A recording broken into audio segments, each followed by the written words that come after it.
네, 이제 마지막 언약 얘기하고 시간입니다. 언약 얘기할 시간이에요.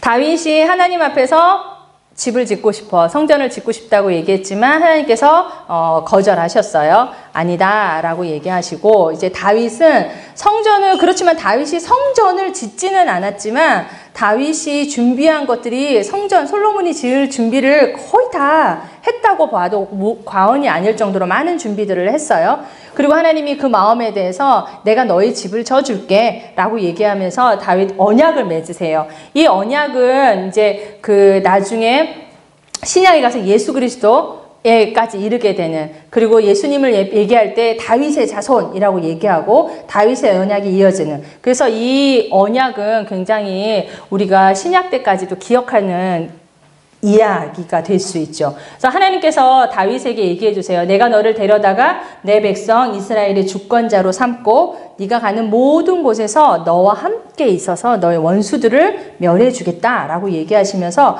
네 이름을 존귀케 만들어 줄게. 그리고 얘기하시죠. 이스라엘을 위하여 한 곳을 정해서 너희를 거기에 심게 해줄게. 그리고 모든 대적에서 벗어나 평안하게 해줄게. 너의 나라가 영원할 거야 라고 얘기하고, 내가 내 뒤에 자식을 세우는데 내가 그 자식에게도 아비가 되어줄게 라고 얘기하시죠. 그래서 다윗과 하나님이 맺으시는 이 언약에 이제 하나님은 성실하게 다윗에게 또 신실하게 행하십니다. 하나님이 이름을 존귀케 만들어 주시겠다고 말씀하셔서 다윗의 위대함에 대해서 하나님이 약속해 주셨고요. 그 다음에 한 곳에 정해주겠다라고 얘기하신 이스라엘 백성에게 주어진 땅, 너희 나라를 이루게 해주는 것에 대해서 얘기해 주시고, 또 하나님께서 너희 대적에게 벗어나서 평안하게 해주겠다라고 얘기해서 안식에 대한 축복도 허락해 주시고, 또 너뿐만 아니라 너의 자녀에게도 내가 아비가 되어줘서 그 아비와 자식 간의 관계를 계속 유지할 거야 라고 다윗과 하나님께서 언약해 주시죠. 근데 이 언약의 근본을 잘 읽어보면 하나님께서 얘기하고 싶은 것은 내가 해줄게. 내가 이 모든 것 안에 주권이 있는 것에 대해서 계속 얘기하시는 거예요. 다윗은 하나님을 위해서 뭔가를 하고 싶어 해서 성전도 짓고 싶어 하잖아요. 근데 하나님이 내가 너네 집 져줄게. 내가 니네 가문에 영원한 집이 세워지도록 할게 라고 하나님이 이 모든 것에 다윗 되게 하시는 분이 곧 누구라고요? 하나님이다 라는 것에 대해서 이야기하고 싶으신 거예요. 하나님이 이 다윗 언약을 통해서 너의 이름이 위대하게 되고 너의 이름이 대대손손이 유지되는 건 누구로 인함이라고요? 내가 하는 거라고. 하나님의 주권에 대해서 하나님은 계속적으로 이야기하시고 싶으신 거예요. 그래서 내가 집 지어줄게. 내가 짓는 집이니까 어떻겠어요? 하나님이 지으시는 집이에요. 다윗의 집은.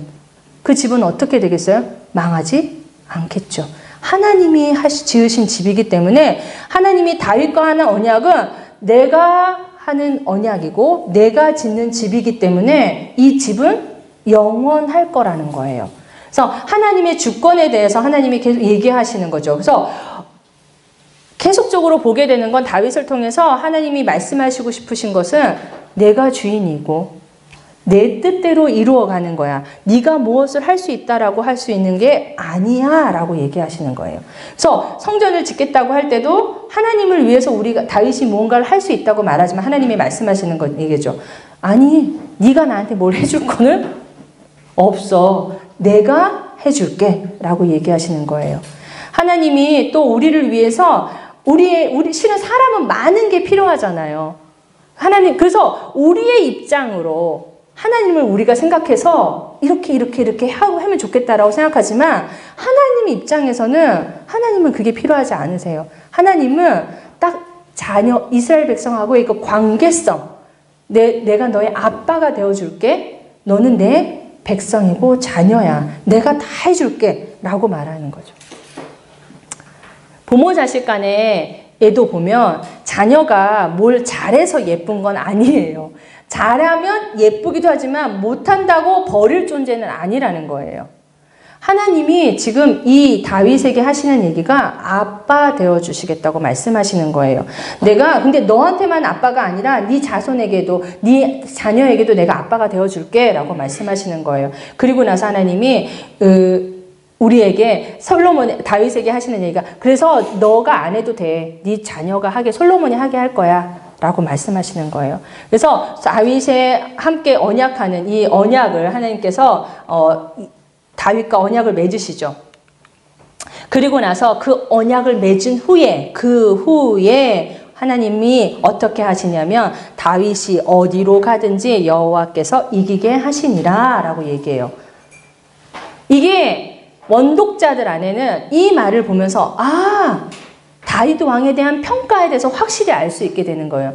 다윗 왕은 하나님이 세우신 왕이 맞고 하나님이 이 다윗과 언약함으로 말미암아 어떻게 모든 것이 하나님 때문에 주어진 축복이었구나. 그러니까 이 왕은 하나님이 결정한 하나님이 인정한 왕이 맞구나라는 것에 대해서 알게 되는 거죠.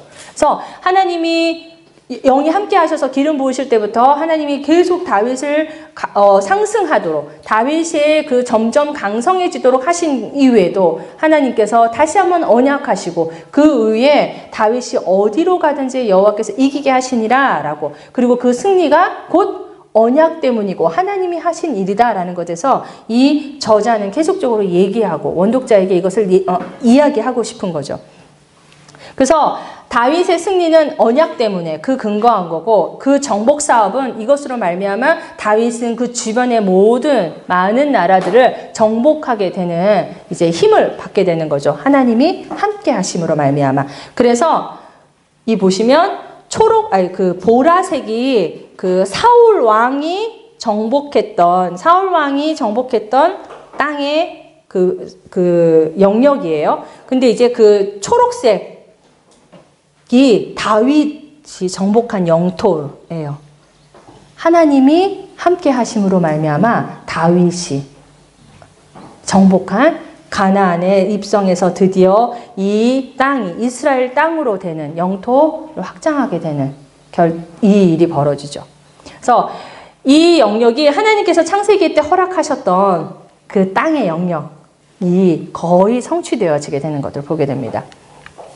근데 이제 하나님의 언약을 받고 다윗이 이제 하나님하고 언약하고 나서 이 모든 정복 사업도 하나님이 함께 하심으로 땅을 점점점 넓혀가는 이때에 이 다윗이 하나님의 은총인 걸 깨달아요. 하나님이 함께 하심인 걸 알죠. 근데 이제 내가 받은 이 은총에 대해서 다윗이 가만히 있지 않는 모습을 보게 돼요. 사울의 집에 아직 남은 사람이 있느냐? 내가 그 사람에게 은총을 베풀리라 라고 얘기해요. 다윗이 하나님의 은혜로 말미암아 하나님이 함께 하심으로 말미암아 그 언약의 그 은혜로 말미암아 자기가 받게 되는 이 평화와 안식과 이 번영을 이제 이 다윗이 눈을 돌려서 사울의 집안의 아들을 찾게 되죠. 그리고 그 자기가 받은 은총을 이제 그 넉넉함으로 그 사울의 아들에게 이제 베풀게 되죠. 그 아들이 이제 그 사울계의 요나단의 아들 무비보셋을 찾아내게 돼요. 그런데 그 무비보셋에게 이제 그 은혜를 베풀게 되죠. 너가 나랑 같이 밥 먹는 이 성에 앉을 거고, 그리고 사울에게 속했던 모든 이전의 그것들을 내가 다 돌려줄게 라고 얘기하죠. 그래서 다윗이 하나님께 받은 은혜 약속의 근거에서 약속의 신실함을 하나님 앞에서 경험했기 때문에 다윗도 사람하고 했던 언약이지만 요나단과 했던 그 언약이 기억하고 그 언약대로 신실하게 행하는 모습을 이 저자는 다시 한번 얘기하면서 사울은 하나님 앞에서 하나님의 신실함을 경험한 자고 하나님이 세우신 자고 그것뿐만이 아니라 다윗은 하나님 사람하고 맺던 언약에도 신실한 사람이야. 근데 그 언약에 신실했던 그 대상이 누구냐 하면 사울의 집안의 사람이야. 그리고 특히 요나단과의 언약을 기억했고 그 언약을 신실하게 이행한 것에 대해서 이 본문에서 굳이 이야기하고 있는 이유가 있겠죠. 그 당시만 하더라 계속적으로 온 이스라엘의 왕이 다윗이 되었지만 나라가 점점 강성해졌지만 그럼에도 불구하고 사울계 쪽의 사람들은 어떤 마음이 있었겠어요? 계속 제가 의문이 들었다고 얘기죠. 왜 다윗이야? 진짜 맞아? 라는 계속적인, 그리고 그 사울계의 집안의 사람들이 생존하고 있잖아요. 그리고 사울계의 사람들이 아직도 남아있단 말이에요. 그러면 멀리 안 가도 그 사울계의 계통의 집안 사람들만 생각하더라도 뭐지? 라고 생각하고 있을 때란 말이에요. 근데 다윗이 이 요나단의 언약을 기억하고 요나단의 아들에게 은혜를 베풀어요. 자, 그러면 이게 정치적인 어떤 역할로 보여질 수도 있는 부분이기도 해요. 어떤 면에서는요. 그리고 그 다윗의 정말 속마음이 은혜를 베풀었다고 저는 생각해요. 그래서 무비보셋에게 선대해요. 헤세드. 하나님의 은혜를, 본인이 받은 은혜들을 이 무비보셋에게 행함으로 말미암아 그 다윗 사울계의 사람들, 집안 사람들 안에는 어떤 마음? 다윗의 받은 은혜에 대해서 기억하고 감사하게 생각하겠죠. 그리고 주변 사람들은 다윗이 하나님 세우신 왕이 맞구나 라고 다시 한번 알게 되겠죠. 그래서 하나님이 다윗이 받은 그 은혜를 기억할 뿐만이 아니라 베풀어서 선대해서 헤세드함으로 말미암아 무비보셋을 그 자신의 그 은총 가운데 데리고 들어오는 모습들을 보게 됩니다.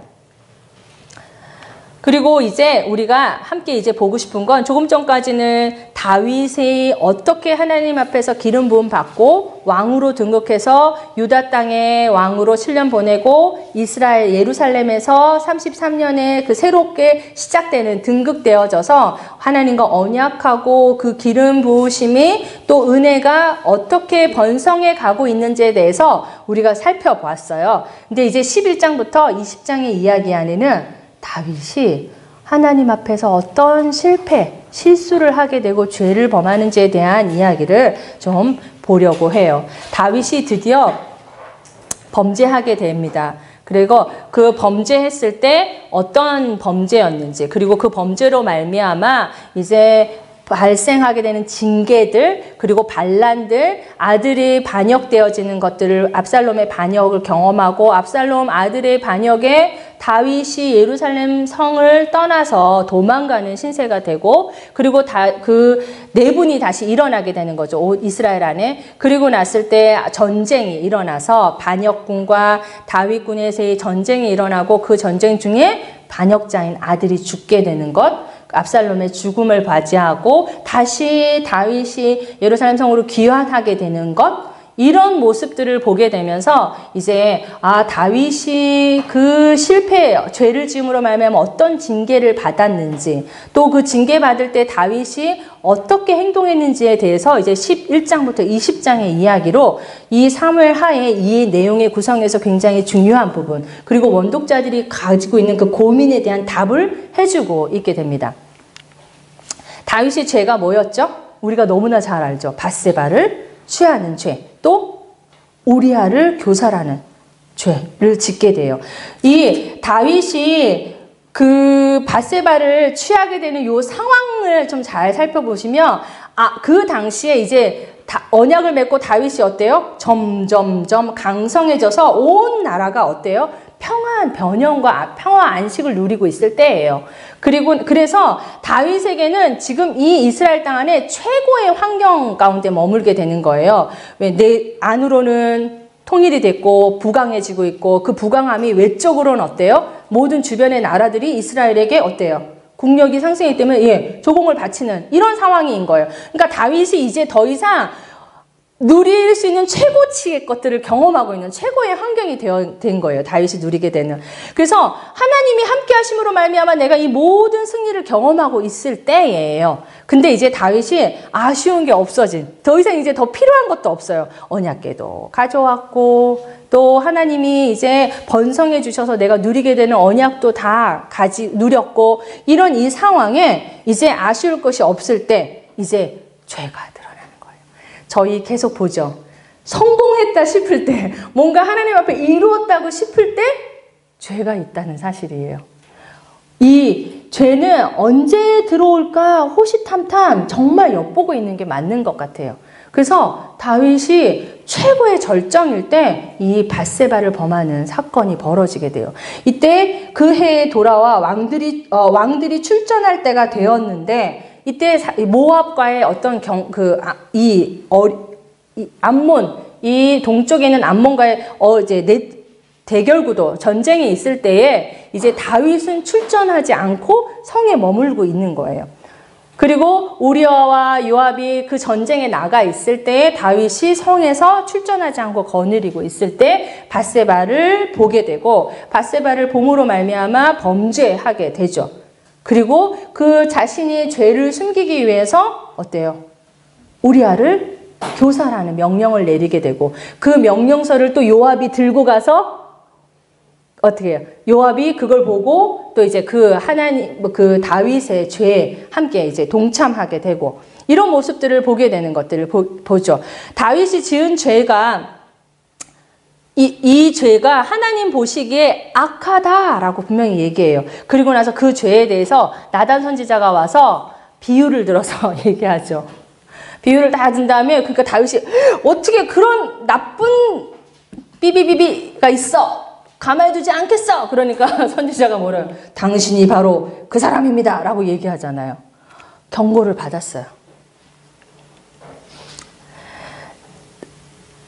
이 죄가 하나님 앞에서 행한 그 하나님이 원하시는 온전한 그 율법을 아주 막 어기는 행위였잖아요.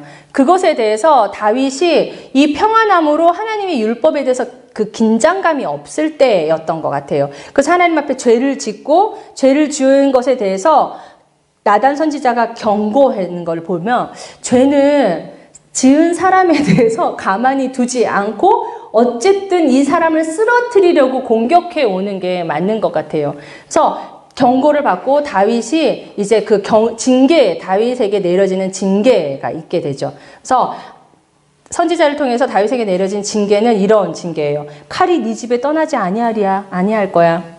훗날 다른 사람이 너의 아내를 취하여 동침하게 될 거야. 밧세바에게서 난 아이는 반드시 죽을 거야. 라는 징계를 받게 되죠. 이건 다 이루어져요. 그리고 이 죄로 말미암아 다윗은 철저하게 엄청나게 많은 징계 가운데 받게 되고, 그 징계를 나중에 다윗은 자기의 죄로 인함인 것에 대해서 다 인정하고 그 징계를 달게 받는 모습들을 이 사무엘하의 11장부터 20장의 이야기 안에 계속적으로 나오게 됩니다. 아시다시피 하나님이 이제 그 징계하시는 대로, 이제 말씀하시는 대로 다윗의 죄에 대해서 하나님께 치리하시기 시작하시죠. 밧세바의 첫 아이가 죽어요.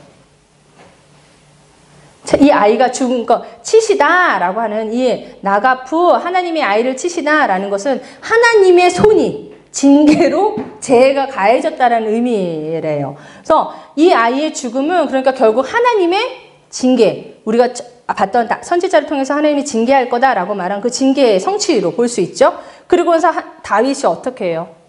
이 죽기 전에 다윗의 태도를 시편 51편으로 저희가 알 수 있죠.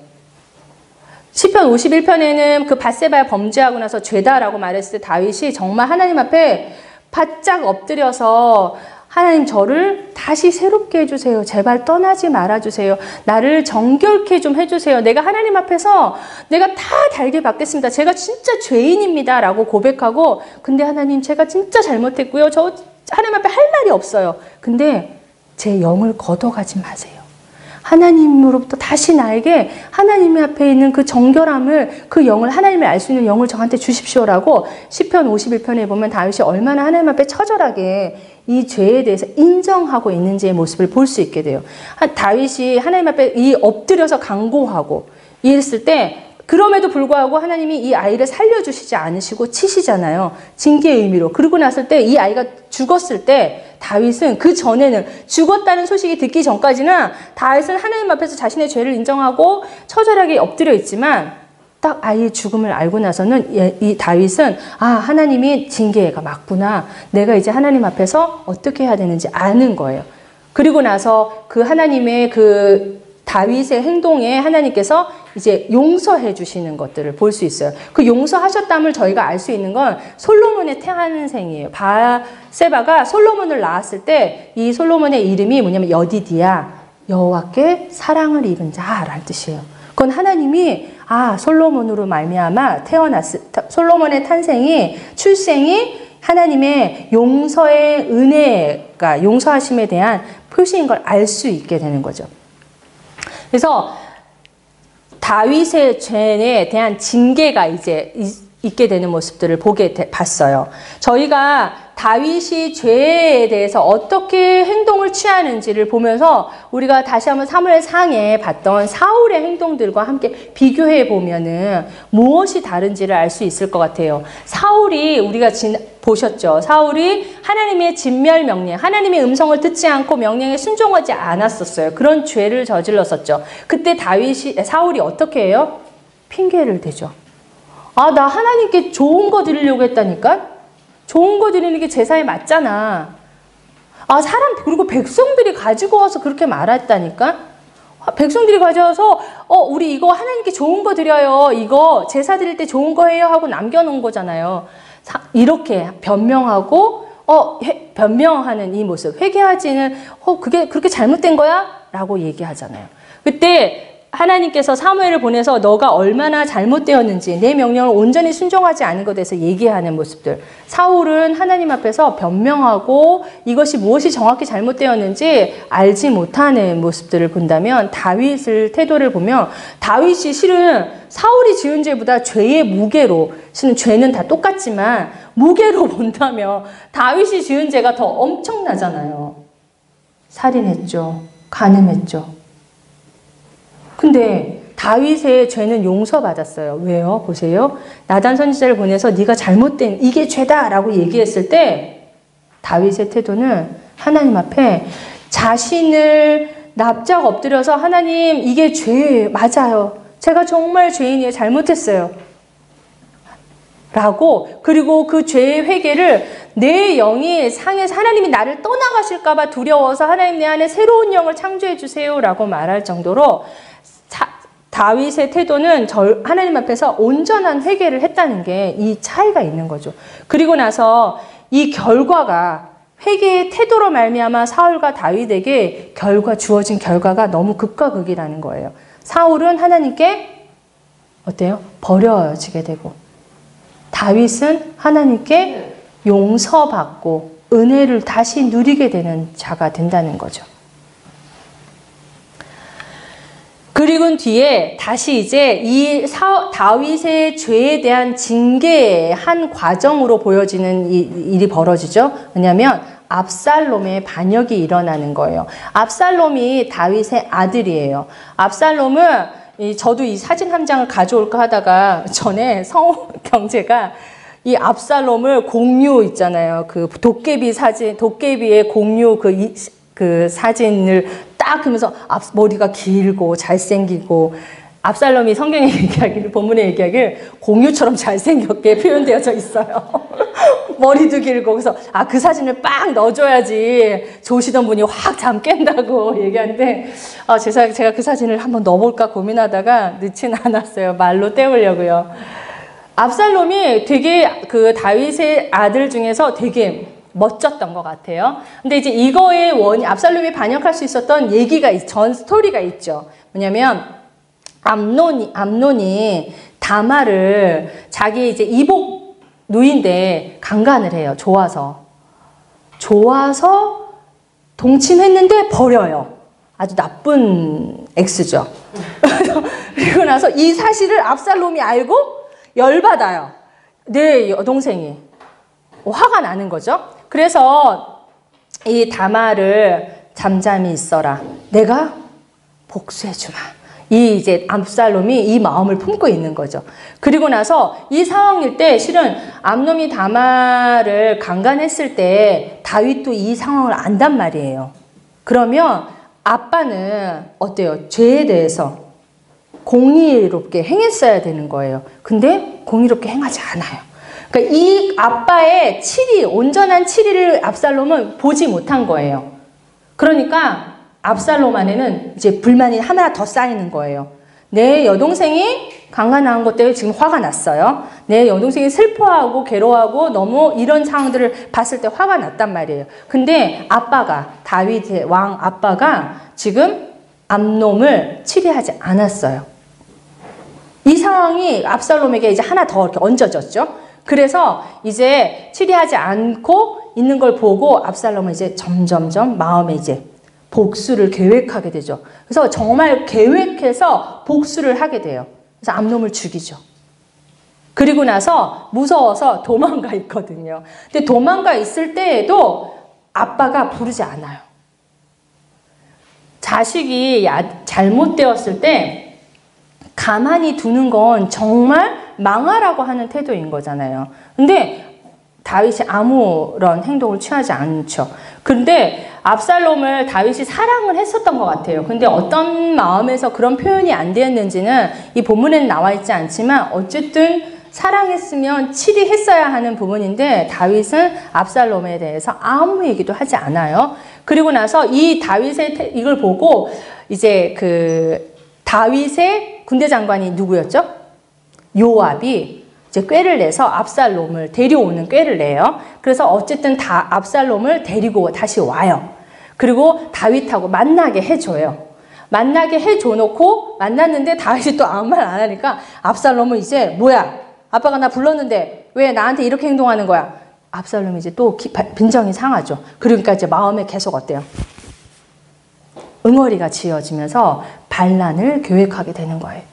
그러니까 이 다윗이 죄를 지음으로 말미암아 받은 징계에 이제 그 밧세바의 아이가 죽는 것, 그 다음에 자녀들의 분란으로 인해서 반란이 일어나는 것, 이것이 이제 죄의 징계의 한 결과가 되어지게 되죠. 압살롬이 돌아온 뒤에도 이제 아빠가 나를 만나주지 않음으로 해서 반란을 꿈꾸게 되고 이제 반란의 이제 계획을 이제 실행하게 되는 상황이 벌어지게 돼요. 그래서 압살롬이 어떻게 하냐면 백성의 마음을 훔쳐서 헤볼론에서 나팔을 불게 되는. 백성의 마음을 훔쳤다는 건 계획적으로 그 성문에 앉아서 이렇게 다윗에게 가서 뭔가 재판과 판결을 받아야 하는 것 안에 딱 가로채는 거예요. 가운데 성문 앞에 서서 왕에게 올라가는 것들을 그래 내가 얘기해 줄게 내가 해결해 줄게 하면서 다 해결을 해주는 거예요.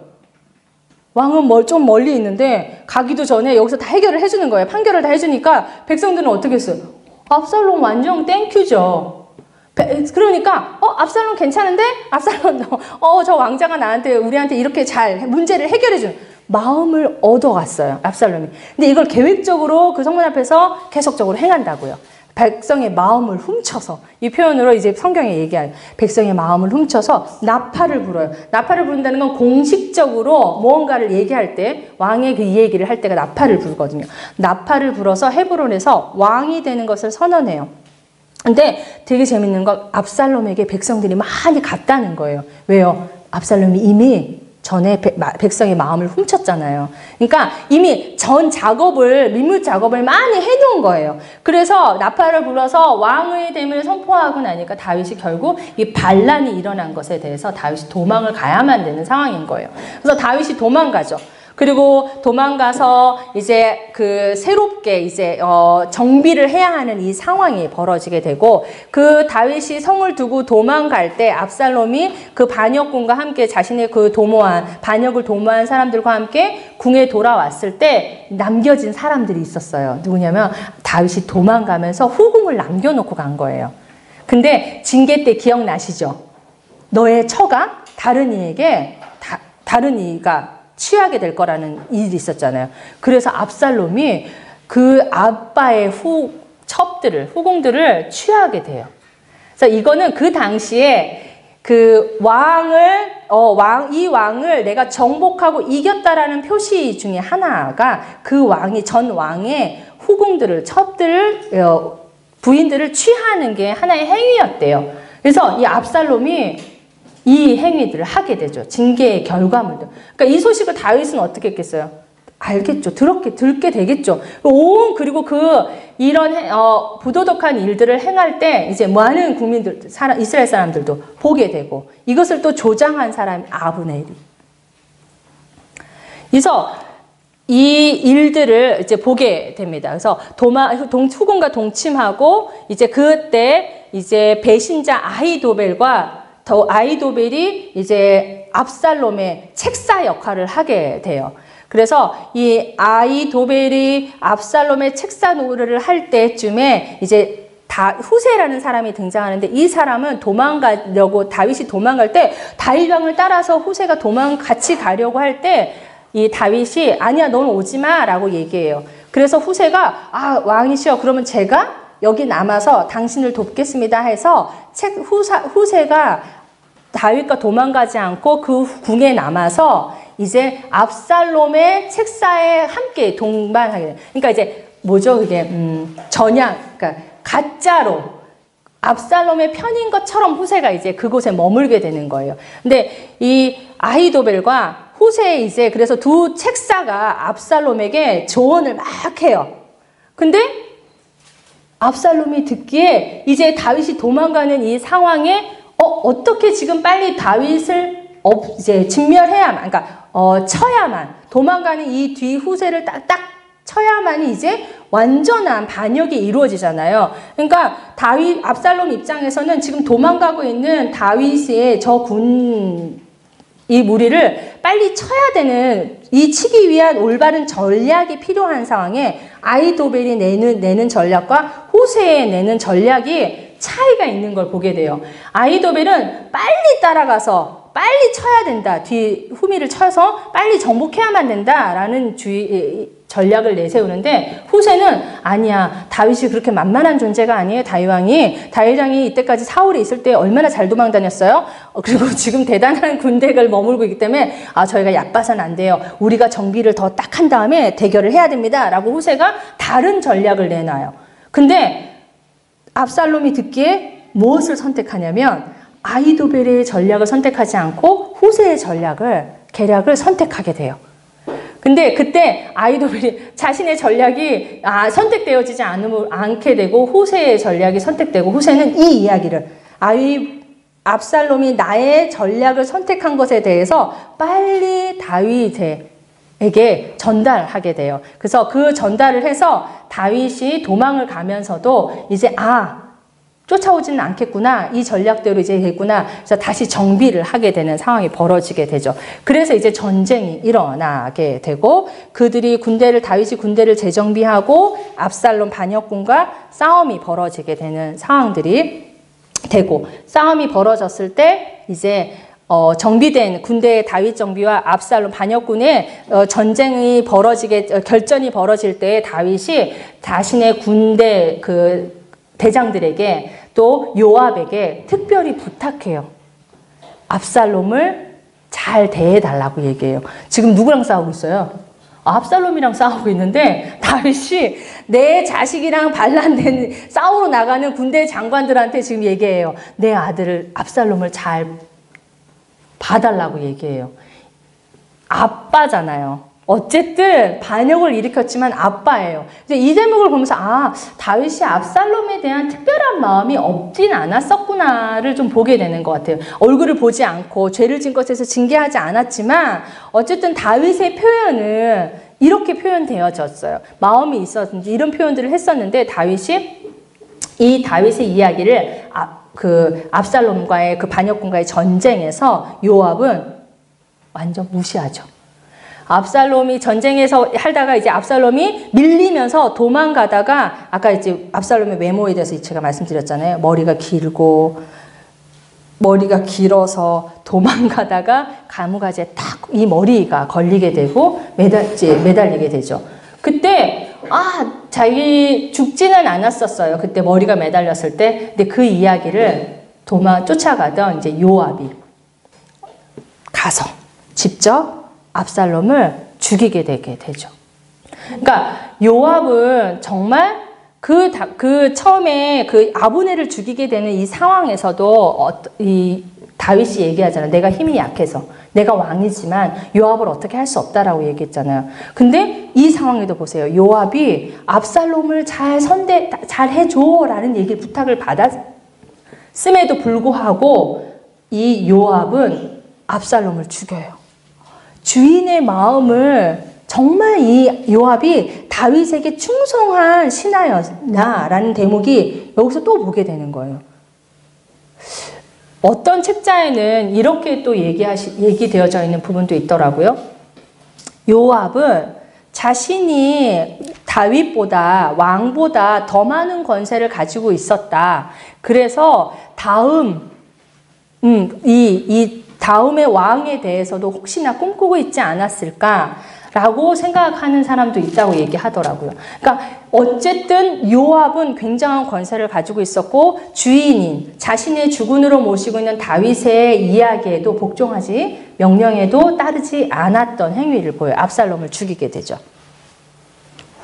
그리고 다윗이 이제 도망가는 이야기, 아까 말한 그 압살롬의 반역에서 도망가는 모습들을 보면 머리를 가리고 맨발로 울며 간다라고 표현되어져 있어요.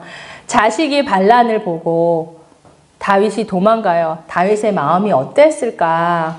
라는 생각들이 좀 볼 수 있는 장면이죠. 그래서 아까 후궁 10명을 남겨두고 왕궁을 지키게 하고 그 다음에 사독과 레위 사람들이 언약궤를 메고 메어와 다윗과 함께 가려 해요.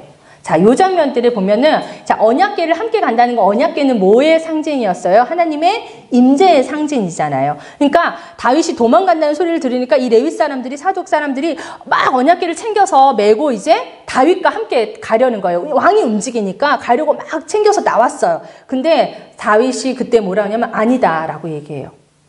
하나님의 언약궤를 내가 이렇게 움직일 수 없어. 내가 하나님을 이용할 수는 없어. 그리고 그 대답으로 본다면 다윗은 지금 압살롬의 반역이 하나님의 징계인 것에 대해서 인정하는 거예요. 그래서 지금 내가 도망가게 되는 압살롬의 반역으로 말미암아 내가 이렇게 처량하고 정말 어려운 상황이 된 것에 대해서 다윗은 하나님의 징계야. 난 마땅히 받아야 되는 상황인 거예요. 그래서 이거를 자신의 어떤 하나님의 이용해서 언약궤를 가지고 와서 내가 이것들을 극복해 보려고 하지 않아요. 그냥 순응해요. 받아들여요. 그래서 언약궤를 도로 가지고 가라고 얘기하죠. 그래서 사독과 레위 사람들이 다시 언약궤를 가지게 가고 그 다음에 아까 말한 아히도벨의 배신. 아히도벨이 배신에 대해서 야 어떻게 그렇게 하지? 내가 보복하지 않아. 하나님 이 자가 말하는 이 말들, 책사의 이 얘기들을 어리석게 해주세요 라고 기도하고 도망을 가게 되죠. 그때 다윗의 친구 후세가 아까 말씀드린 대로 압살롬에게 위장 전향해서 가게 되는 이 과정의 이야기와 도망갈 때 언약궤가 왔던 것처럼 또 어떤 상황이 벌어지게 되냐면 그 사울의 친족인 시므이라는 사람이 막 도망가는 다윗을 보면서 저주를 퍼부어요. 네가 그럴 줄 알았다. 너 사울한테 네가 어떻게 했어? 그러면서 사울계의 그 시므이가 막 저주를 퍼부어요. 근데 그 다윗의 옆에 있던 군인들은 뭐 어떻게 했어? 저게 어디다 대고 지금 우리 왕한테 지금 뭐라고 말하는 거야? 또 확 이런 마음 들었겠죠. 근데 단칼에 저 가서 응징할까요? 딱 이런 마음 할 때 다윗이 뭐냐면 아니다 됐다. 그 저주의 말도 다윗이 기꺼이 받아들여요. 왜냐면 지금 이 상황이 뭐로 받아들이는 거예요? 하나님의 징계로 받아들이는 거예요. 그래서 언약궤와도 함께 가지 않고 다른 사람들이 본인에게 하는 모든 저주의 말들도 기꺼이 받아들여요. 왜냐면 이 상황이 하나님으로부터 온 저주인 걸 징계인 걸 아는 거예요. 그래서 이 다윗이 도망가는 이 상황들 그리고 아까 말한 후세의 계략이 선택되어진 것에서 듣게 되고 이제 압살롬과의 전쟁이 벌어지는 이야기들이 알게 되죠. 그리고 나서 압살롬은 결국 요압에 의해서 그 전쟁에서 죽음을 맞이하게 되죠. 그 소식이 이제 다윗에게 들려왔어요. 다윗의 마음이 전쟁이 일어날 때 전쟁에 나가는 그 자신의 그 용사들에게 압살롬을 부탁했었잖아요. 그런데 압살롬이 어떻게 됐어요? 죽었어요. 죽은 소식을 들었어요. 이 아비의 마음이 충격적이었던 것 같아요. 그래서 다윗이 한동안 멍하고 너무 슬퍼하고 있는 모습을 이 장면에서 보여주고 있어요. 그때 다윗이 슬퍼하고 있을 때에 요압이 가서 또 한마디 하죠. 왕이시여 정신 차리세요. 이러고 있을 때가 아니에요. 라고 얘기하죠. 그래서 당신 지금 우는 게 마땅해요. 당신이 지금 아비로서만 자식을 잃은 것만 슬퍼할 일이 아니라고. 지금 이 나라를 생각해야 될 당신이 이러면서 막 다윗을 몰아가죠. 다윗이 이제 본인의 감정을 추스리고 다시 왕궁으로 돌아와야 되는 상황이 되게 되죠. 그래서 다윗이 자신의 죄로 말미암아 이 반란도 징계의 한 부분인 것에서 인정하게 되는 이야기들이 이제 이 이야기를 속에서 나오죠. 그래서 이 이야기를 읽고 있는 원독자들에게도 다윗이 죄인이었어, 범죄자였어 라고 하는 그 의문에 답을 줄 수 있는 거예요. 다윗은 죄를 지었지, 맞아. 근데 하나님이 징계하셨잖아. 하나님은 죄를 가만히 두시는 분이 아니고 다윗에게 징계하셨고 그 징계를 다윗은 어떻게 했어? 달게 받았어. 그리고 하나님이 용서하시고 그 은혜를 다시 새롭게 하셨어 라는 거를 이 이야기를 통해서 알려주고 싶은 거죠. 다윗이 다시 귀환합니다. 그리고 다윗은 그 장로들에게, 유다 장로들에게 나를 다시 복권하고 다시 그 왕권을 가질 수 있도록 재촉하고 압박해서 이제 다시 성 들어와요. 그리고 압살롬의 장군이었던 아마샤를 이제 아까 반란군의 장군인 아마샤를 용서해줘요. 그리고 내 장군으로 내가 너를 쓸게 라고 얘기해요. 그리고 나서 이제 온 지파가 한 마음으로 왕의 귀환을 돕고 이제 돌아오게 되죠. 그런데 또 여기서도 아까 왕이 도망갈 때, 야, 내가 너 이런 꼴 날 줄 알았어 라고 해서 막 사울계에 그 시므이가 저주했었잖아요. 근데 이제 지금 뭐예요? 다시 돌아왔잖아요. 돌아왔는데 시므이가 거기에 떡하니 있는 거예요. 여러분, 저 같았으면 했을 거예요. 근데 다윗이 용서해줘요, 시므이를. 왜요? 얘는 그냥 징계에 있어서 내가 하나님의 징계를 인정하기 때문에 얘가 잘못한 건 큰 문제가 안 되는 거예요, 지금. 내가 잘못해서 내가 지금 쫓겨나고 내가 이런 상황이 됐던 건 내 죄로 인함이니까 얘가 지금 나한테 뭐라고 말한 거는 문제도 아닌 거예요. 기꺼이 하나님의 징계를 받아들이는 태도들을 이제 이 용서함으로 보여주는 거죠. 시므이도 용서하죠. 그 다음에 무비보셋의 그 시바라는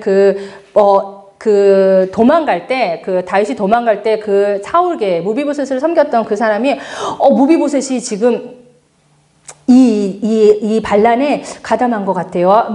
약간의 그 음모를 하거든요. 무비보셋에서 안 좋게 얘기하거든요. 근데 돌아와서 보니까 무비보셋을 다시 만났는데 그게 아니었던 걸 다시 알게 되죠. 그래서 그때 그래? 그럼 다시 너의 가졌던 재물들 다시 이렇게 해줄게 하고 다시 정리가 끝나고, 또 다윗이 도망갈 때 자신에게 은혜를 베풀었던 바르실레의 아들, 바르실레 보고, 야, 우리 같이 예루살렘으로 돌아가자 라고 얘기할 때 바르실레가 난 나이 늙어서 이제 저는 괜찮습니다, 제 아들이나 데려가세요 하고 기만을 또 선대하는 모습, 이런 모습들을 이제 돌아오면서 다윗이 행하게 되죠. 그리고 나서 이 귀환하는 이 상황 안에 이제 이스라엘이, 유다가 적극적으로, 유다 지파가 이 왕의 귀환을, 다윗 왕이 도망갔던 다윗을 귀환하는데 적극적 힘을 쏟았단 말이에요. 그러니까 유다 지파 아닌 다른 지파들에는 뭐가 있겠어요? 이거 봐. 다윗 왕은 유다 편이라고, 우리는 계속 찬밥이잖아 라는 이 다른 지파 사람들, 특히 사울계 쪽에 있는 사람들 안에는 이런 마음들이 드는 거죠. 왜 다윗 왕은 역시 유다 지파라서 유다만 좋아하는 것 같네? 라는 어떤 이런 마음들이 들었던 것 같아요. 그래서 이스라엘의 다른 지파들의 이의가 이제 제기가 되는 거예요. 그리고 나서 그 중에 이 유다 지파가 주도함으로 말미암아 이제 세바의 반란이 한 번 더 일어나게 돼요. 세바가 유다 지파를 앞세우는 다윗에게 불만을 가지고, 세바가 이제 화가 나서, 세바는 사울계 쪽의 사람들이에요. 사울 지파 쪽의 사람이기 때문에 세바가 다시 반란을 표출하게 돼요. 그리고 나팔을 불고 북쪽 이스라엘과 우리 북쪽, 여기 이스라엘 사람들은, 북쪽 이스라엘은 다윗하고 이제 상관없어, 우리끼리 잘할 거야 라고 반란을 일으키게 되죠. 이 반란에 이제 아까 아마사 기억나시죠? 압살롬의 군대장관이었는데 용서해줘서 다윗의 군대장관이 되었던 이 아마사에게 명령을 내려요. 자, 너 저 반란군 쫓아가서 빨리 일들을 해결해 라고 얘기하는데, 아마사가 이 일을 굉장히 굼떴던 것 같아요. 빨리빨리 진척을 못하는 일들을 보게 되는 거예요. 그러니까 요압이 확 먼저 치고 아마샤보다 더 빨리 가서 이 일들을 진행을 막 하게 돼요. 그리고 나서 아마샤를 요압이 죽이게 돼요. 그래서 이 안에는 요압이 이런 것 같아요. 그 압살롬의 반역을 함께 했던 아마사를 용서해 주면서 다윗이 뭐래냐면 내가 너 군대장관 삼을게 라고 얘기하면서 요압이 아마 빈정이 상했었던 것 같아요. 요압이 그 당시에 권력이 많았다고 얘기했잖아요. 근데 다윗이 지금 어떻게 한 거예요? 압살롬 반역의 사람을, 오른손 수하였던 사람을 용서해 주고 군대장관을 삼겠다라고 말하는 거에 요압이 빈정이 상하죠. 그래서 요압은 압살롬을 따라가서 이 반란을 진압하는 이 와중에 아마샤를 죽이게 되죠. 그리고 반란을 이끌었던 세바는 도망을 가다가 어떤 아벨성에 가서 숨게 돼요. 그래서 이제 요압이 가서 야, 이 성을 이 반란군 하나를 없애기 위해서 성에 들어가서 다 전쟁을 치러야 하는 상황에 이 아벨성이 이러면 어떻게 요압군이 들어와서 지금 이 세바 때문에 우리 성이 다 초토화가 될 수 있는 상황이잖아요. 그러니까 이 안에 아벨성 안에 있던 여인 한 명의 기지를 발휘하죠. 세바 한 명이면 얘 목숨 내놓으면 우리 성은 괜찮아지잖아요. 그래서 성 안에서 아벨성 안에서 한 여인이 기지를 말해서 세바를 죽여서 머리를 바깥으로 창으로 던져버려서 자기네 성이 이제 살게 되고 세바는 이렇게 해서 세바의 반란은 종료되어지게 되는 걸 봅니다. 이제 이 모든 이야기 안에 제가 계속 말씀드리지만 사울계가 아직도 남아있는 북이스라엘에 이제 그 사울계의 사람들 안에 계속 가졌던 의문들, 당시의 원독자들 안에 또 가졌던 의문들에 대해서 이 많은 이야기들 안에 이제 그 왕권이 확립되고 실수되어지는 실패의 이야기 안에 다윗이 어떻게 하나님 앞에 반응했고 어떻게 징계를 받았는지에 대한 이야기를 함으로 말미암아 다윗 왕의 정당성에 대해서 계속 얘기했던 것들을 저희가 봤어요. 이제 21장부터 24장의 이야기는 결론에 해당해요.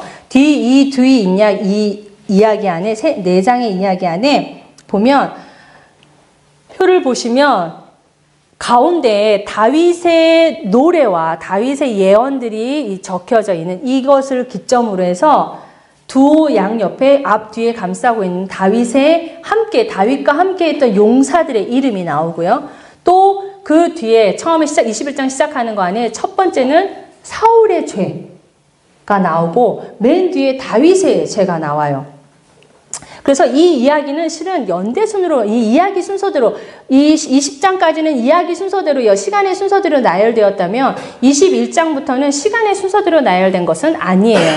이 사무엘서의 이야기의 마지막 이야기를 저자가 하고 싶어서 의도적으로 이제 모아놓은 이야기라고 볼 수 있어요. 그래서 첫 번째 사울의 실수, 범죄와 다윗의 범죄에 대한 그리고 그것에 대해서 어떻게 일들을 해결했는지에 대해서 서술하면서 어떤 얘기를 하시면 왕이 이렇게 사울 왕도 잘못했고 다윗 왕도 잘못했어. 이렇게 그래서 하나님의 나라가 없어질 것 같은 상황 속에서도 어때요? 왕의 명단 삐삐 이걸 2개를 하면서 또 하나님이 이 나라를 이끌어가는 다윗 왕정을 이끌어가는 것 안에 함께한 사람들이 있었지. 근데 이 사람도 있었지만 왕의 잘못한 것 그리고 함께한 사람들의 어떠함도 아니라 바로 다윗의 이 찬송시와 예언시를 가운데다 놓음으로 말미암아 하나님이 신실하심으로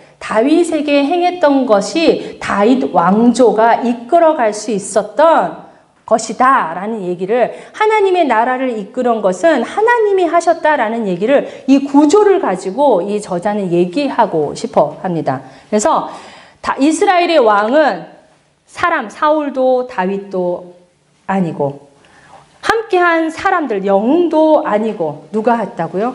하나님께서 이 일을 하셨고 왕도 영웅들 함께했던 그 사람들도 결국 하나님의 왕국을 이루어가는데 한 도구였을 뿐이다 라는 이야기를 이 구조를 가지고 저자는 얘기하고 싶어 합니다. 그래서 결론은 누가 왕이라고요? 이스라엘의 왕이라고요? 하나님이 이스라엘의 왕이라는 것. 하나님이 한 분이 진정한 왕이 되시고 그 하나님만이 이 나라를 이스라엘을 통해서 하나님 나라를 이끌어 가실 만한 분이다 라는 이야기를 하고 싶어 합니다. 그래서 저희가 그 앞에서 본 것처럼 AA 사울의 범죄와 다윗의 범죄를 함께 보고요. 그 다음에 이 명단들은 여러분이 읽어보시면 다윗과 함께 했던 영웅들의 명단들이에요. 그 다음에 이 다윗의 찬송시를 마지막으로 한 편 살펴보고 싶습니다. 3년 기근이 언제였는지는 실은 이 기근의 연도는 정확히 알 수 없어요. 근데 이 기근이 다윗의 왕일 때 기근이 생겼다는 거예요. 근데 아마 다윗의 초기일 것 같아요. 그래서 다윗이 왕으로 등극하고 나서 초기에 그 왕정 초기에 다윗 왕정 초기에 기근이 온 거예요. 그래서 다윗이 이 기근이 왜 생겼는지 하나님 앞에 물어봤죠. 간구함으로 여호와께 물었더니 원인이 뭐라고 되어요? 사울이 언약을 깨트렸기 때문에 사울이 언약을 깨트리고 흘린 피로 말미암다라고 얘기하시는 거예요. 근데 그게 뭐냐면 사울이 어떤 언약을 얻냐면 기브온 사람들 있죠. 여러분 기억하세요? 기브온 사람들 누구였죠? 어디서 들었죠? 우리 여호수아에서 봤었어요. 기브온 사람. 이방 가나안 땅에 유일하게 이스라엘 사람들하고 뭐예요? 언약을 맺어서 이스라엘 백성 가운데로 들어갔던 종족 기억하세요? 그 기브온이라고 언약을 맺었잖아요. 근데 그 언약을 맺었기 때문에 이들은 누구예요? 이제 이스라엘 백성이 되었어요. 근데 이 사울이 그 높 제사장을 제사장 다 없앨 때 이제 이 기브온 사람들도 피를 흘리게 된 거예요. 그때 그러니까 언약을 어떻게 된 거예요? 깨트린 거예요. 언약을 깨트림으로 말미암아 이것이 그 징계가 왔다는 것에서 다윗이 알게 된 거예요. 그래서 그럼 이거 어떻게 하지? 기브온 사람들 중에 물어봤어요. 이거 어떻게 해결하면 좋겠어? 죄가 있으면 어떻게 해야 돼요? 죄를 제거해야 되잖아요. 그래서 이 죄인 것에 대해서 알았어요. 그래서 그 과정이 어땠냐면 사울이 이 언약을 깨트렸으니까 사울의 자손을 주세요. 7명 주세요라고 얘기해요. 그래서 그 7명의 사울의 계통의 자손들이 7명을 처형해요. 피를 흘려서 그 죄값을 치르게 한다고요. 근데 3년 기근에 이 죄값을 치르기, 언약을 언약을 성취하기 위해서 이제 다윗은 이 일들을 한다고요. 근데 이때 모비보셋은 내어주지 않아요. 모비보셋이 사울의 계통에서 한 사람이잖아요. 근데 모비보셋을 내어주지 않는 이유는 뭘까요? 언약이 또 여기도 걸려있죠. 누구와의 언약이었어요? 요나단과의 언약이 있는 자예요. 그러니까 언약을 이행하기 위해서 이 두 언약을 있는 사이에서 다윗은 기브온과 했던 그 언약을 사울이 어김으로 말미암아 죄가 되었고 그 징계가 온 것을 알고 그 언약을 다시 이루려고 하는데 모비보셋은 내어주지 않아요. 그러니까 이 이야기를 보면서도 왕이 얼마나 언약에 충실한지에 대해서 또 얘기하고 있지요. 그래서 3년 기근의 이야기와 그리고 나서 이 과정을 거치고 났을 때 그 후에 하나님이 그 땅을 위한 기도를 들으셨다라고 해서 죄를 치리하는 모습들을 보게 돼요. 그 다음에 그 아까 맨 밑에 24장에 있는 이야기 기억하시죠? 다윗의 범죄 그리고 그것을 어떻게 그것을 치리하는지에 대해서 보여주는 이야기가 나오게 되는데 그건 뭐냐면 인구조사를 하는 거예요. 다윗이 인구조사를 하게 돼요. 인구를 조사한다라는 건 무슨 목적이 있었죠? 우리 기억나시죠? 민수기에서. 모든 사람을 계수하지는 않아요. 인구를 죄수한다는 건 누구를 계수한다는 얘기예요? 군인이. 맞아요. 싸움에 나갈 만한 사람이 몇 명인가라는 거예요. 싸움에 나갈 만한 사람이 몇 명인가가 궁금해서 계수했다는 건 무슨 뜻일까요? 무슨 뜻이에요? 전쟁, 그쵸? 전쟁을 해야 되는데 내가 얼마나 전력이 있는지에 대해서 알아봐야 되는 거예요. 근데 여러분 잘 생각해 보세요. 이게 되게 합리적일 것 같지만 이스라엘의 전쟁은 누구의 전쟁이에요? 하나님의 전쟁이에요. 내가 인원을 얼마나 가지고 있는지가 중요하지 않아요. 이 전쟁은 누구의 전쟁이에요? 하나님이 하실 전쟁이에요. 그런데 다윗이 어떻게 했어요? 인구를 조사했다고요. 그건 어떤 표현이냐면 하나님이 이 전쟁을 싸우실 만한 것에 대한 믿음이 없다는 뜻인 거예요. 그래서 다윗은 이 인구를 조사했어요. 근데 이 인구 조사하려고 할 때 요압이 아니라고 반대를 해요. 근데도 불구하고 인구를 조사하죠. 그래서 뭐 칼 빼는 자가 이스라엘에 80만, 유다 사람이 50만. 근데 이게 또 역대상에 있는 인원이랑 조금 차이가 좀 있긴 있어요. 근데 어쨌든 인구를 조사한 게 중요한 거죠. 인구를 조사했어요. 근데 이 인구를 조사하는 일 안에 그 나중에 조사하고 나니까 이게 하나님, 다윗이 이제 내가 잘못했구나. 이게 죄였구나. 하나님에 대한 온전한 신뢰가 없었구나라는 것에 대해서 알게 되죠, 다윗이. 그래서 인구가 증가하고 인구가 감소하고 또 싸움을 하는 거가 하나님께 속해져 있다라는 것을 계수를 하고 나서야 다윗이 잘못되었고 내가 이 행위가 하나님 앞에서 온전하지 않은 죄인 것에 대해서 인식하게 되죠. 그래서 회개해요. 그리고 나서 회개하고 나니까 선지자 가시냐 와서 야, 너 잘못했지? 또 이제 징계받아. 너 뭐 선택할래? 그러면서 그걸로 말미암아 실은 이 징계로 말미암아 하나님께서 이들 안에 온역을 막 해서 그 온역으로 7만 명이 죽게 되었거든요. 그러니까 개인의 다윗의 죄로 말미암아 백성들이 7만 명이 죽었단 말이에요. 아, 내가 진짜 잘못했구나. 하나님이 바로 징계를 확 내리시는 걸 보면서 깨닫게 되고 엎드렸을 때 나단 그 갓 선지자를 통해서 너 이제 그래 회개하는 이 회개에 대해서 너가 이제 대가를 지불해야지. 자, 어떤 거 선택해? 라고 이제 세 가지 중에 7년 기근할래? 적들로부터 3개월 쫓겨다닐래? 너 3일 뭐 할래? 하고 딱 이제 3개 중에 선택해 라고 얘기해요. 그래서 다윗이 이제 마지막 3번 3일 동안 전염병을 하겠습니다라고 선택하게 되는 거예요. 그래서 이 3일 동안 전염병을 할 때 이 다윗의 철저한 회개, 하나님 제가 진짜 잘못했어요 라고 또다시 다윗이 하는 이 회개에 하나님이 3일도 가기 전에 하나님이 다시 어떻게 하면 나함, 돌이키세요, 뉘우치세요.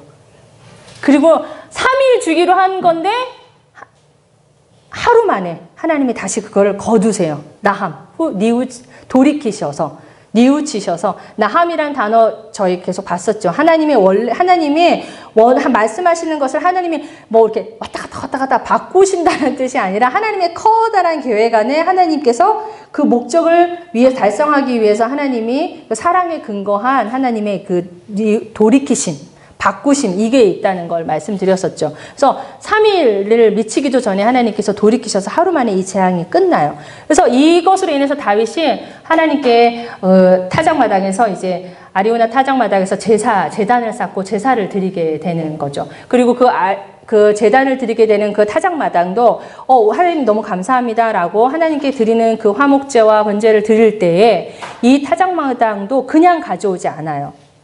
왜냐면 그 주인이 왕이 하신다면 제가 기꺼이 드리겠습니다 라고 드릴 수 있다고 얘기하는데 다윗이 됐거든, 나 이거 값 지불할게. 왜냐하면 내가 하나님이 지금 원하시는 것이 무엇인지 내가 알아. 내가 기꺼이 내 것을 드려서 하나님 앞에 올려드리는 제물을 원하셔, 제사를 원하셔. 내가 값을 지불할 거야 라고 해서 값을 지불하고 그 타작마당을 사고 하나님 앞에 제사를 드리게 되죠.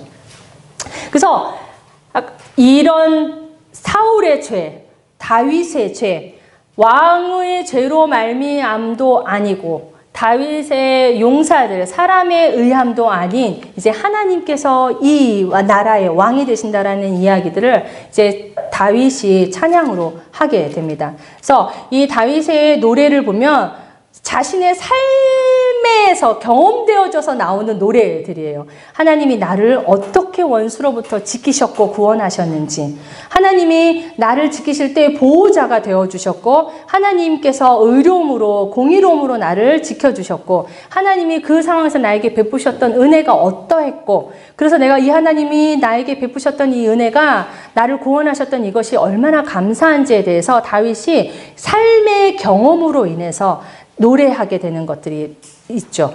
이 이야기가 이제 시편 18편의 이야기에 또 더 이렇게 나와 있어요. 그래서 여러분들이 다윗의 경험에 대해진 이 시편을 읽으실 때 보면 아, 다윗의 쫓겨다니던 삶, 다윗이 그 쫓겨났을 때 하나님을 어떻게 만났는지에 대해서 다윗이 지었던 그 시편의 노래 속에서 너무 잘 나와 있게 되죠. 그래서 사무엘서를 읽으시면서 여러분이 다윗 시편들을 많이 함께 보시는 게 도움이 되실 수 있죠.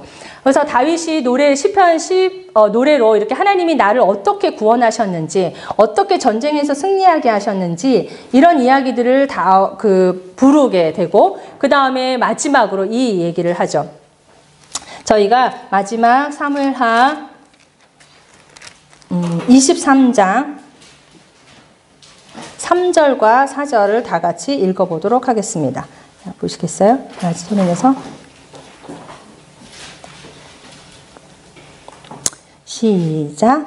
이스라엘의 하나님이 말씀하시며 이스라엘의 반석이 내게 이르시기를 사람을 공의로 다스리는 자, 하나님을 경외함으로 다스리는 자여, 그는 돋는 해의 아침빛 같고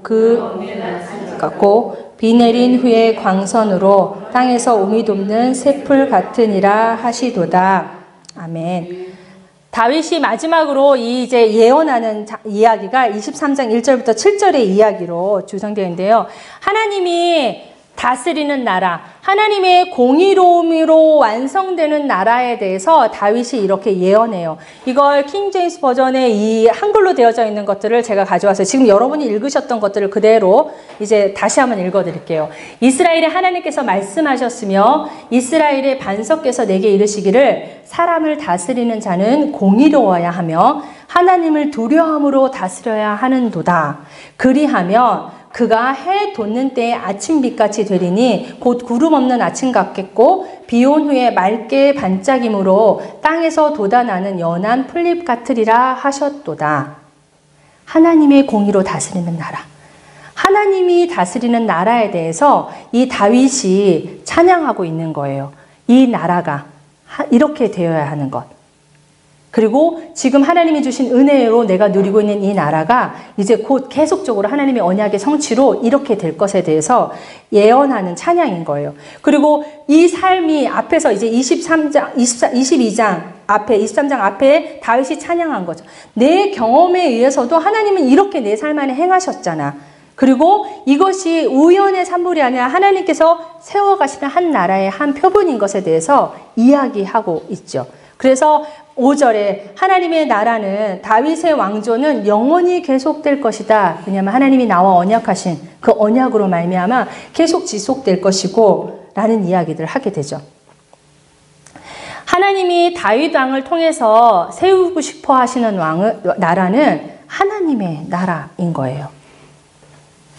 다윗 한 사람의 나라가 아니라 하나님이 보여주고 싶어하는 이 사무엘서에서 얘기하고 싶은 건 내가 나의 통치로 다스리는 나라, 내 주권이 있는 나라, 내 뜻이 공의가 온전히 세워지는 나라를 이 다윗 왕정을 통해서 하나님은 세우고 싶어 하시는 거죠. 처음 신정정치에서 왕정정치로 넘어갈 때 왕을 세울 때도 하나님 분명하게 말씀하셨었어요. 이 나라는 내가 다스리고 왕은 나의 뜻에 나를 대리하는 자이다 라고 얘기하셨다고요. 근데 첫 번째 세워졌던 사울은 실패했어요. 하나님이 다윗을 새로 세우셨고 다윗을 통하여 하나님이 하시고 싶어 하시는 건 하나님의 나라를 완성하시고 싶으신 거예요. 하나님의 나라는 곧 하나님의 통치가 있는 나라. 그리고 그 나라에 다윗은 하나님의 통치를 온전히 드러내는 사람이어야 했던 거죠. 그리고 그것을 잘 보여줬어요. 하나님이 이 사무엘서를 통해서 이 선지자들의 글에 의해서 원독자들에게 읽혀주고 싶은 건 하나님의 나라는 계속 되어져야 하고 그 하나님의 나라에 너희들은 온전히 그 통치 가운데 있어야 한다. 그리고 내가 세운 다윗 왕정은 내가 세웠어. 그리고 이 왕정은 계속 지속될 거야. 라고 얘기하시고 있는 거죠. 그래서 하나님의 나라를 통치할 자가 누군가? 하나님이 다윗은 하나님을 잘 알았기 때문에 이스라엘을 하나님의 나라로 온전히 잘 그 말씀에 순종함으로 신뢰함으로 왕으로 섰었던 것 같아요. 그리고 죄 중에서도 죄를 지었음에도 불구하고 하나님 앞에 머물면서 용서를 구하고 또 예배자로서 머무는 것을 포기하지 않음으로 말미암아 하나님의 은혜를 구한, 그래서 하나님이 원하시는 온전한 왕의 모습을 가졌던 자인 것 같아요. 자, 우리가 실수할 때 하나님이 우리를 버리시지 않으시죠. 하나님은 하나님이 만들어 가세요. 하나님의 왕. 사람을 이용해서 하나님은 하나님의 왕되심을 드러내시고 싶어 하세요. 다윗 보세요. 얼마나 엄청난 죄를 졌음에도 하나님의 마음에 합한 왕이다라고, 자다라고 얘기해 봤죠.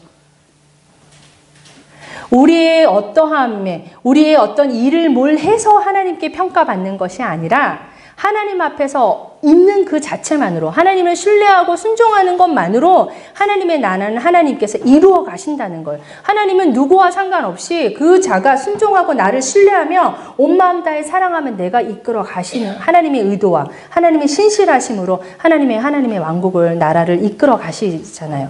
그러니까 근데 매번 하나님이 찾으시는 사람은 그것을 순종할 자, 내 마음에 내 의도를, 내 주권을 인정하는 자, 그 자를 찾고 계시는 거죠. 사무엘서 얘기하는 건 다윗과 같은 자, 하나님의 마음을 아는 자, 그리고 하나님의 싸움을 싸우는 자, 하나님을 대신해서 공의를 세우는 자. 하나님은 이 다윗 왕정에서 그거를 보여주고 싶어 하셨고, 그것이 내가 원하는 왕의 모습이다 라고 이야기하고 있는 거죠. 우리는 왕 같은 제사장이라고 얘기하잖아요. 베드로전서 2장 9절에 너희는 왕 같은 제사장이다, 거룩한 나라다 라고 얘기해요. 지금 우리는 왕 같은 제사장이에요. 그 뭐예요? 왕. 그리고 제사장이래요. 저와 여러분이 왕이고 제사장이에요. 그러면 왕은 어떠한 자죠? 하나님의 싸움을 싸우는 자예요. 하나님의 공의를 드러내는 자예요. 그리고 제사장이래요. 제사장 뭐예요? 하나님의 거룩함을 유지해야 하고 또 순환되도록 해야 하는 자예요. 베드로전서 2장 9절에 저희에게 얘기하신 거, 우리의 정체성이에요. 우리가 왕 같은 제사장이라고 얘기하시죠. 이 사무엘서를 통해서 우리가 이 많은 인물과 많은 스토리 중에서 원독자에게 얘기할 하나님이 왕이시다 라는 이야기를 하시고 싶어 하는 것 동시에 또 지금 우리에게도 얘기하시고 계시죠. 내가 너희들의 왕이야. 그리고 너는 나를 대신해서 이 땅 가운데서 내가 왕 되는 것을 드러내줘야 하는 자야 라고 얘기하시는, 나의 진리를, 나의 공의를 네가 나타내줘야 되고, 내가 다스리는 것을 내가 싫어하는 것을 네가 나타내줘야 돼. 나 대신 좀 싸워줘 라고 얘기하시잖아요. 우리가 그렇게 해야 되는 사람인 거예요. 하나님의 공의를 드러내야 되고 하나님이 싫어하시는 것들을 함께 해야 한다는 거예요. 그게 우리에게 지금 주어진 왕 같은 제사장의 우리의 정체성이고 우리의 역할에 대한 분명한 규정이 되어져 있는 거죠. 사무엘서를 다 마쳤어요. 우리가 이 사무엘서를 공부를 다 하고 난 이 시점에서 생각해야 되는 것, 하나님은 진정한 왕이 되시는 거다. 그리고 하나님이 왕 되심을 드러내는 자를 이 사무엘서에서 그 당시에 사람들에게 다윗을 통해서 드러내셨어요. 그리고 하나님이 그 다윗 왕정을 계속적으로 이어가길 원하세요. 언약하심으로. 그리고 그것을 신약 때까지 예수 그리스도, 하나님은 그 모든 하나님의 나라를 이루어 가시는 것에서 한 번도 쉬지 않고 계속적으로 해오셨고, 지금도 우리에게 사무엘서를 통해서 내가 너희들의 왕이다 인정하니 내가 너와 함께 이 나라에 다스리고 싶어, 이 땅을 다스리고 싶어. 근데 네가 다윗과 같이 대리자로 내 마음에 합한 자가 되어주지 않겠니라고 지금 우리에게 사무엘서를 통해서 도전하시고 계시다고 생각이 듭니다.